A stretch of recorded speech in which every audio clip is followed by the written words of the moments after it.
దీర్ఘకాలికంగా వివాహాలు ఆలస్యమవుతున్నటువంటి వారు ఎవరైనా సరే, దీనికొక అద్భుతమైనటువంటి విషయం మీకు తెలియజేస్తున్న విషయం ఏంటంటే, 25 శ్రావణ శుద్ధ విదియ నుండి మరి వచ్చే నెల ఆగస్టు శ్రావణ బహుళ షష్ఠి వరకు సుమారుగా 21 రోజులు శని దీక్షా సమయం. ఈ సమయంలో ఆగస్టు 9వ తారీఖున పౌర్ణమి. ఆ రోజున గనక శని హోమం జరిపించుకొని, శని అనుగ్రహానికి మీరు పాత్రులవుతే తప్పకుండా మీకున్నటువంటి సమస్యలన్నీ క్లియర్ అయిపోతాయి. వివాహము తప్పకుండా మీకు జరిగే అవకాశాలు ఎక్కువగా ఉంటాయి.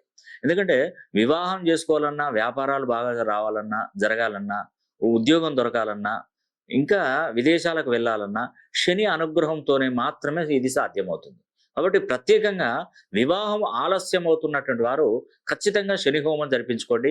మీ పేరు, గోత్రనామాలు మాకు పంపించండి. శని హోమం జరిపిస్తాను. మీకు ఆ వీడియో పంపిస్తాను. శని అతి శక్తివంతమైనటువంటి కంకణాన్ని నేను భారతదేశంలో ఉన్నటువంటి శని ఆలయాల్లో పూజలు జరిపించి మీకు అందజేస్తాను. ఇట్టి అవకాశాన్ని ప్రతి ఒక్కరూ సద్వినియోగం చేసుకోవాలని కూడా మనస్ఫూర్తిగా